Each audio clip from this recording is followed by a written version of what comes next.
my nights would be better spent staring at the open sky. I don't know where lies end. Just hope it's better than what's behind. So, coaching.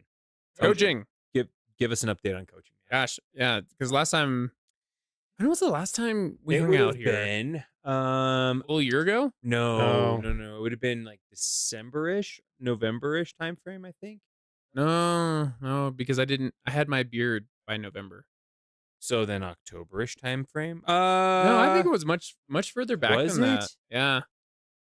Okay, so it's been a while. It has been It's a been a while. I think it's while. been a full year. Maybe. I'm checking Been a the full year logs. since I if was can. on here. Yeah, and because of that, a lot has actually happened from a coaching standpoint. Yeah. And I just 4 weeks ago, I took my final boards. So for anybody who knows anything about coaching, everybody wants to be a coach. It's true. I don't. You know, business coach, a coach's coach.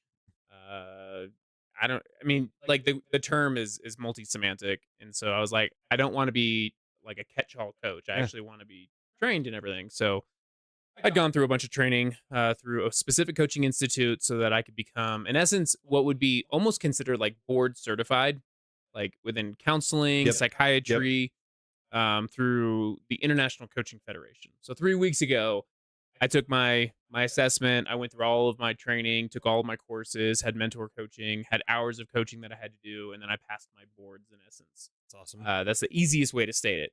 And then right now I'm finishing up a very specific type of coach training. It's called the Meta Performance Institute, which is an institute of coach training through a group called Novus Global, which is an executive coaching firm.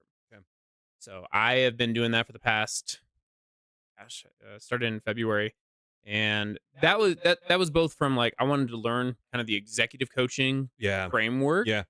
And they were really good with business development. What is the, like, kind of explain the difference between like what you were doing prior and like what's the difference between just coaching and executive coaching?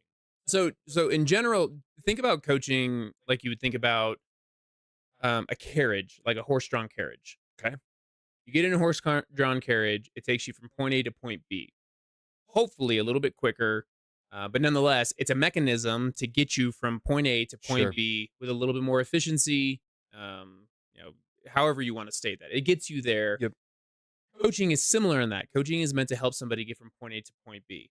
In all the helping professions, like counseling, counseling gets you from point A to point B. Yeah. But generally speaking, point A is a place of like traumatic and painful, like reality. Yep. And so how does you go to a counselor, and the counselor is going to help you through that traumatic experience, whatever it might be, that's kind of holding you back and bring you to a place of equilibrium where you feel like you're in a current status of wholeness and healing. Sure. That's good. And I did that for years and I loved it until I didn't. And I love all counselors who are able to sit in that field. I just could not do it any longer. But so counseling is past to present. Consulting is you hire me for my expertise and I tell you what to do. Another mechanism to help you get from point A to point B. Coaching's different because coaching is not a directing kind of helping profession. I think most people think that too, by the way. Yeah, like one of the best analogies for how you differentiate between counseling, consulting, and coaching is like, let's talk about riding a bike. Okay. Go to a counselor because you're having trouble riding a bike. And the counselor is going to ask you all these questions about your past experiences with riding a bike. And maybe even how did your dad teach you to ride a bike? Because we got to get into daddy stuff, Absolutely. Whenever you think about a bike, how does it make you feel? Well, right. There is a whole bunch of historical stuff because they're trying to tap into, is there anything that maybe is kind of compartmentalized in your head that if we could get into, it might bring you to a place where right now you don't fear the bike, whatever. Right. A consultant's going to look at you and say, "Hi, Tim, you're 6'3". Not me, you. Yeah, sorry, no, I know you're. This Tim and this Tim are different in heights, but yeah, it's like, Tim, you're 6'3". You've got longer legs than you do torso, so I think this is the bike you should ride. This is the kind of bike you should ride. These are the kind of wheels you should have. And so a consultant's going to give you their expert opinion and tell you exactly what they believe would be best for you to become proficient in riding. Does that include like things like you should go get training in this, that kind of Could be. stuff? Okay. Could be. Okay. Yeah. And consultants are valuable because they're typically tapping into expertise. So if I wanted a consultant, I was going to say Lance Armstrong. I'd still say Lance Armstrong. I just realized there's baggage. It's like Pete Rose. It's like, hey, let's go get hitting advice from Pete That's Rose. right. Yeah. Like, really? Really? Right. Well, he was told he could be inducted into the Hall of Fame now. So we're good. That's Good. right. He's fine. Lance Armstrong blood doped, but he's still an expert. Yeah. Expert. Yeah. So he's going to tell you based upon his expertise what you need to do.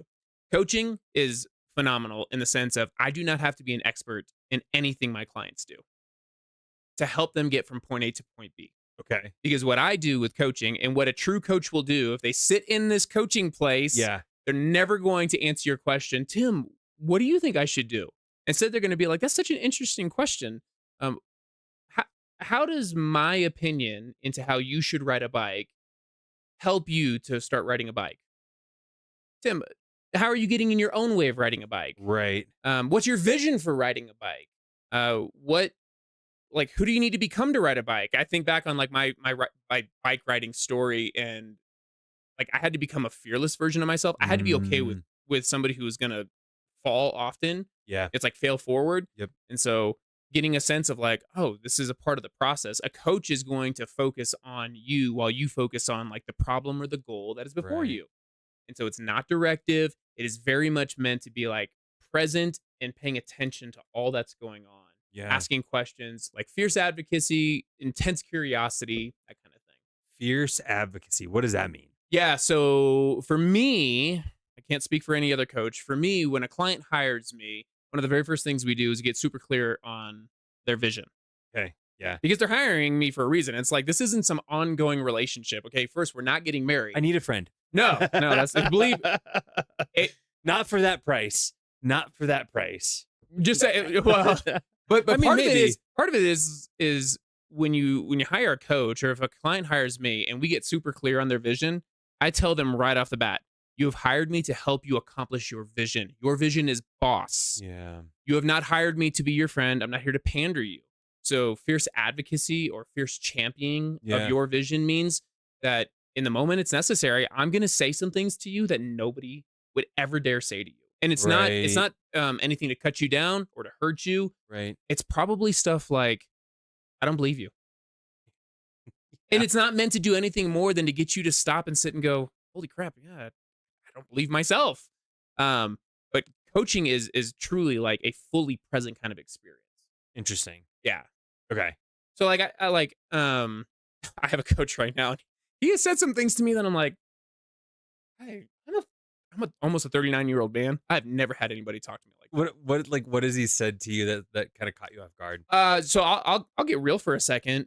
This was probably in like our third or fourth coaching session because we only had we have in essence a 5-month agreement together, and we're in like our third or fourth coaching session. And I hired him to help me in my coaching business. Right. So we're doing some transformational work.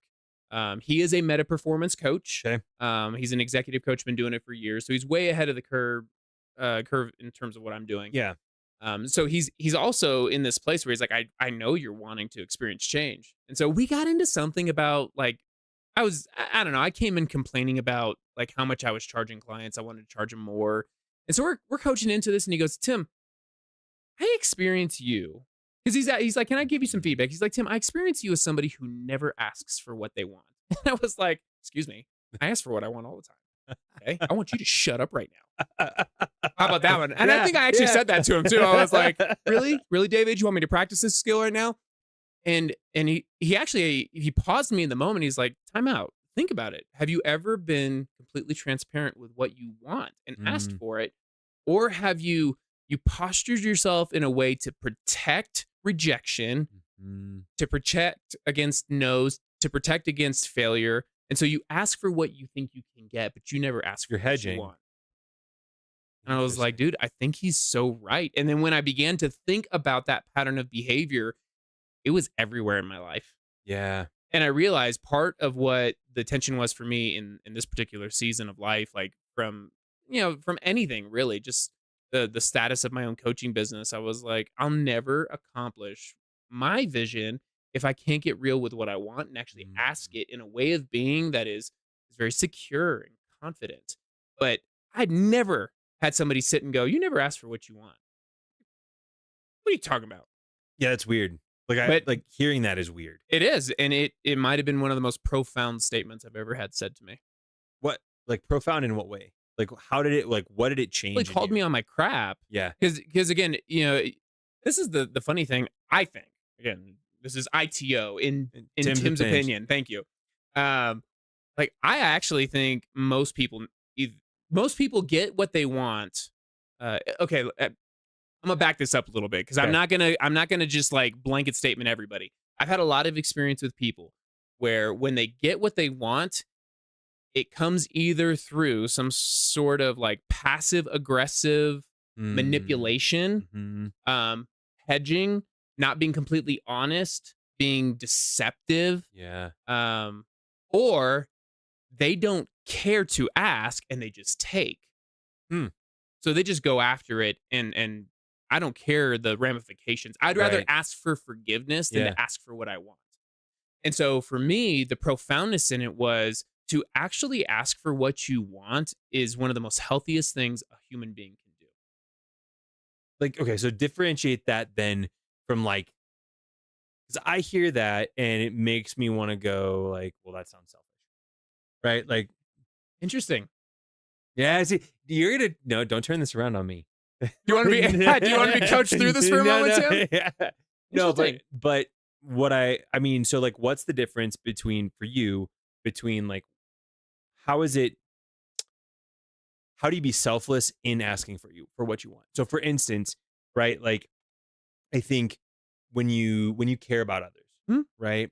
There are times where you do have to give up things that you want, right? So how do you navigate like that? Like, how do you navigate that? Like, oh, I'm not being selfish here. I'm actually asking for what I want because it's good. Well, Does that question make it sense? does, and I think there's a little bit of like a if you back up just a little bit, like you Yeah. get to the starting blocks. When I ask somebody the same question that was posed to me, which is how often do you actually ask for what you want? I we ask it in the context of like obviously that which is appropriate and good, Hmm. um, but only a person knows really if Yeah. what they're asking for is coming from a place that is truly not ulteriorly motivated Right. and greedy and Right. selfish. Right. And so if somebody sits and I would actually say like if you had the question of like how do I know I'm asking for what I want and I'm not being greedy? I'm like the very fact that you're asking that question tells me there's probably an indication of a struggle or a tension there Sure. that you're aware of it. Sure. But struggle and temptation don't mean that asking for what you want is bad. Right. Right. What I think would be really healthy for all people is Yeah. to get honest about what they want Do you, and stop lying to themselves about what they want. Because if you want it bad enough and you're not willing to ask for it, you're probably going to go and get it in other nefarious ways. do you think that a lot of what they want is also tied into what they need? Yes. Yeah. So this is a I think this is a brilliant thing. I actually have this saying that if we as human beings are honest about what we really want, Hmm. this is where we would italicize really. If we are honest about what we really want, in the end, we really get what we really need. Okay. You like that? It's like E equals MC squared. Yeah. Yeah. I told Einstein, I was like, your theory of relativity is terrible. I'm going to up it. Yeah. Yeah. If we can get honest about what we really want in life, Mhm. really want, like it is like the ultimate desire deep down inside Right. that's just begging to be let out. Ultimately, in the end, to pursue what we really want, again, appropriate, like, please Sure. hear me. You're going to find that going after that thing is probably exactly what you need. Interesting. And the reason for that is because if we go after a want that is huge and big and exciting and thrilling and probably kind of impossible, Yeah. we immediately create a gap between reality and that vision, that want, Mhm. and the gap is all transformation. And that's where coaches kind of step in, right? Like to get you to that impossible place. Yeah, at least or that's what. theoretically. So that's at least what I do, and many of my colleagues Right. who engage like meta performance coaching, which it's not Facebook coaching for anybody who's out there. Meta just means beyond or after. What's beyond like the high achieving, the high performing way of life that burns you out? What if there's a transformational way of accomplishing our goals and aspirations and dreams, Right. so that when we actually accomplish them, we get to ask, well, what else am I capable of? Yeah. And oh my gosh, I'm a completely different person. Yeah. Yeah. So that's why if you ask for what you really want, you get often what you really need, which is a changed life. Mm, But you can't get there if you're not honest about what you really want. that's true. Well, and I think people, I just speak from experience. It's scary to dream. It is scary to, because I think there's like, we all daydreamed as kids, right? Some of us still do it now. But I think there's this like, seems to me as an adult, there's this barrier of like, oh, that's cool, but that's way out there, and you know, never land, that I there's no really reality where that could be, where I could make that happen. Sure. And we're not talking about like, learning to fly, like Superman or anything like that. Like Mhm. it's like, oh, I would love to, I don't know, I'd love to go be a Broadway star. Mhm. That's not me, but somebody. And for them that seems impossible. Mhm. You've talked about, so there's a tool you guys use in instances like where there's somebody who hires you to do coaching, and you intuitive fence, right? Yeah. Like, yeah. Trademarked by Novus Global, just so we're clear. I Yep. did not come up with it. Fantastic concept. it is, yeah. So this kind of gets at like where coaching rubber meets the road, where people who are talking about and asking for what they really want, this is part of that, right? It is. So for me, the concept of the intuitive fence, before I explain what it is, for me it's a twofold mechanism when I am gauging whether or not a client and I are going to be a good fit. Yeah. Because coaching is a big investment, and the concept of coaching is you're investing in your vision. Right. The other part of that is if you make an investment, you're looking at return on investment. Can you Of create course. value out of that? Yeah. So part of the intuitive fence is a mechanism to help people gauge when their intuition begins to gut check them and tell them this is no longer in the realm of possibility. Let's just Mm, operate under our default future, how we're already resourced, what's Right. comfortable. right. But our intuition, if we go beyond our intuition and we start getting into the realm of what's like exciting Yeah. and that which is impossible, what it does is it begins to actually aid us, especially as adults, Yeah. in getting super creative with what that vision or that aspiration is. Mm, And that's why asking for what you really want stretches you outside of your intuition in some profound ways. And then when we ask, and this is the best part, I know we're going to talk about this. The best part is like when you ask somebody like, hey, here's your reality and here's your gap, or here's vision. It's huge. You got this big gap. yeah. Like, what's the next step in your natural way of thinking?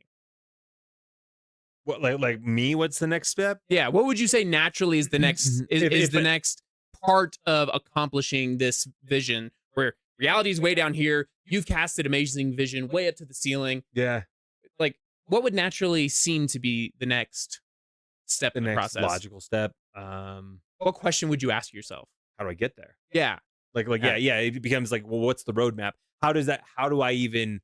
That's a huge gap. What's the next thing I got to do? Because that, Exactly. right. And that's why asking that question, what do I really want, stretches you out. Most people will answer the gap question with, okay, so what do I got to do? What do I got to do? And that is an option. You can go there.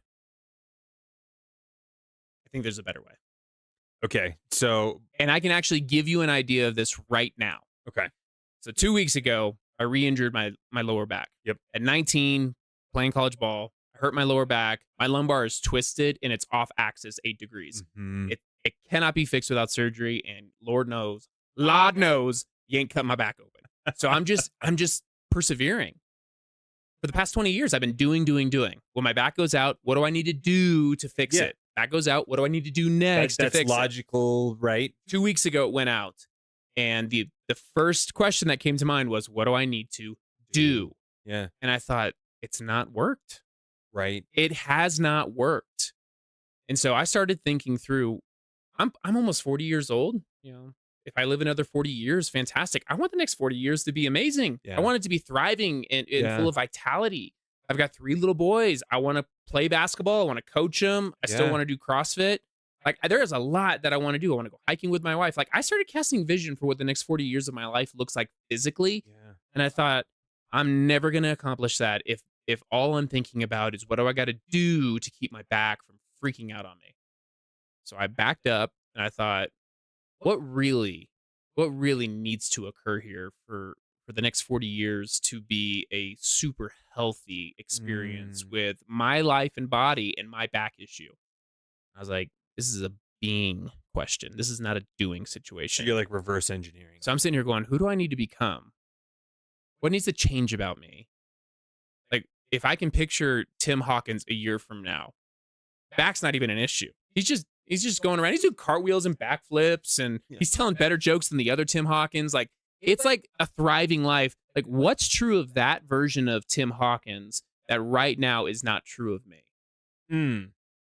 And so asking that question, it actually teased out several areas of my life that I realized I have never given a lot of effort to transforming, to becoming, to being. And I was like, I bet if I could give myself over to a new way of being, that then all the strategy of my doing is going to be transformational and my back is going to be so much better because of it. So the past week and a half, one of the things I was talking about was like self-discipline or Yeah. self-control. Yeah. Self-control is actually more of what I came to is like that version of Tim Hawkins is a more self-controlled person when it comes to how he eats. Hmm. So for the past week, I've been, in essence, like intermittent fasting, but Okay. like, dude, I'm a snackaholic. Like, kids go to bed, and I'm like, y'all, you ain't gonna have any snacks in the morning because it's all mine now. And even my wife, like Kayla, would be sometimes like, really? Another bag of popcorn? I'm like, shh, silence. This is a part of my fitness regimen, honey. Like, don't, Carbo loading. okay, just yeah, exactly. I'm getting ready for a marathon, and so I was like, no. Part of the like just learning about the body, it's like I need to decrease the inflammation that's in my body. And part Yep. of that is a more self-controlled version of Tim Hawkins would finish dinner and be done. A more self-controlled version of Tim Hawkins Mm. actually is going to push off eating because I know that it's good for the body to actually like break down foods and cleanse out. More self-controlled version of Tim Hawkins is going to say no to sugar, processed sugars, to dairy, to things like that. And it was more now coming at it from this way. When I come into those moments where like I need to do, I sit and go, well, what would a more self-controlled Tim Hawkins commit to doing in this moment? As I'm feeling like last Yeah. night, my kids went to bed. My wife's she's on a friend's trip right now, and I was like, oh, I could just pound the ice cream. I'm like, a more self-controlled Tim Hawkins who wants to live that Yeah. vision of his life. Oh, he says no to that. He's committed. Like I want integrity around my strategy to solve my back. So that's where that like if you ask for what you want and you get really honest with it, you might find that's exactly what you need. Self-control is absolutely something that everybody needs. It's a good thing, Yeah. me included. It just so happens it might be one of the most profound ways of being that helps me live a life with a freaking screwed up lower back. Well, and as you're talking, I think it makes me think about like, so one of the reasons that most people fail with like diets is they at some point get tired of being hungry, right? Like they because of a lot of diets are, you know, and we'll just talk about like more for weight loss, right? Not like a SIBO diet or like anti-inflammatory diet. Sure. Like most diets out there that are aim is to cut calories and get people, you know, lighter or whatever. Most of the time those people end up falling off because um they get tired of being hungry, right? Which makes perfect sense to me. I hate being hungry. But as you're talking, it makes me think of like if they could just picture who they want to be, right? Like because I think that in those moments you fail because you're concentrated on what you're doing right now. Yeah. Because and what you're doing right now is really unpleasant or really hard or I want to go have a cookie and that tastes really good, right? But if you flip it around and go, well, what would Tim? What does the future Tim? What does this Tim do in these moments? He does something completely different. Yeah, in a way of saying what you just said, and I love that you brought that up too, is like true vision. True vision is a clear and compelling picture of the future that produces passion. Hmm. And passion is not like this feeling of like, oh, I'm so happy I do it and it's amazing and just wonderful. Passion means to suffer. Huh. So when you think about vision, like a New Year's resolution, if somebody's sitting Sure. here going like, oh man, I want a beach body, are you willing to suffer for a beach body? Like, are you willing to be passionate about Right. a beach body? Right. If you're not willing to be passionate about it and suffer reinvention of who you are to accomplish it, then yeah, you're going to fail pretty miserably in it because you're going to get to some point at which what you're doing is disconnected from your being. Like you don't see, Mm, there's not a correlation there.